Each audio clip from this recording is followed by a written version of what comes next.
From Amateur Radio Newsline Report number 2403, this is Ham Nation Headlines for Wednesday, November 22nd, 2023. The FCC has removed outdated restrictions on the digital modes. Newsline anchor Jim Dameron, N8TMW, has the details.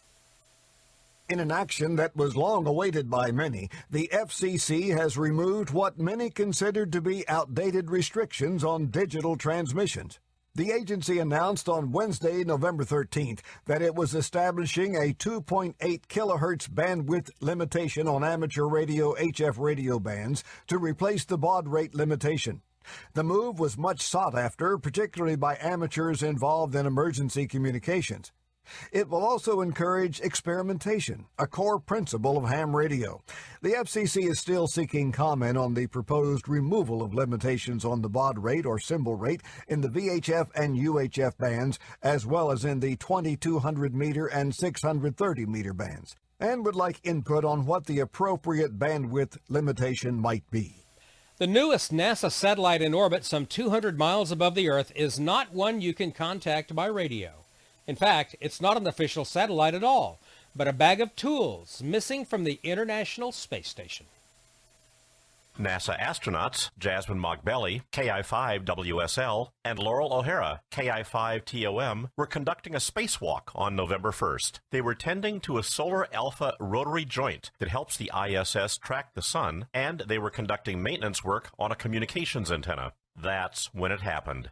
The suitcase-sized tool bag they were using slipped free of Mogbelli's grasp and went off onto a space mission of its own. According to various media accounts, the bag, which has an exterior that reflects the sun, is now hurtling along at a few thousand miles an hour on a journey that is expected to end when, just as with another toolbox lost in 2009, it enters the Earth's atmosphere and burns up. So no, you can't make radio contact with this particular rogue satellite, but a number of people, including Japanese astronaut Satoshi Furukawa, have been able to see it, and at one point it was directly over Mount Fuji. It is apparently not difficult to find if you have a telescope or high-power binoculars.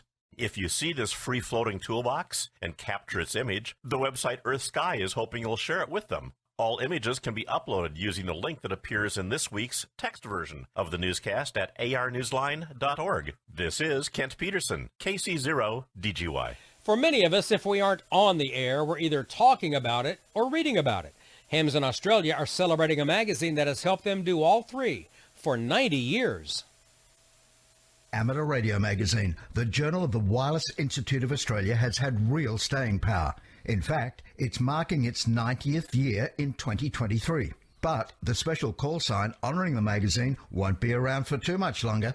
You have only until the 31st of December to contact special event station VK90AR, which is being operated on a roster basis by hams here in Australia. You never know who you're going to work when you answer the call from VK90AR. One of the operators is Sergio, VK3SO, who designs and lays out each 68-page issue. The magazine has come a long way from its earliest 24-page issue, conceived of by the WIA's then president, George Thompson, VK3TH. It cost sixpence, the price of 2 ice cream cones in 1933, and that is a fraction of the US dollar. Hams who make a successful contact can count on getting something else to read, courtesy of Amateur Radio Magazine, a commemorative QSL card from Down Under. And from Down Under, I'm Graham, VK4BB. And that's all from the Amateur Radio Newsline, your independent source for amateur radio news since 1976 at arnewsline.org.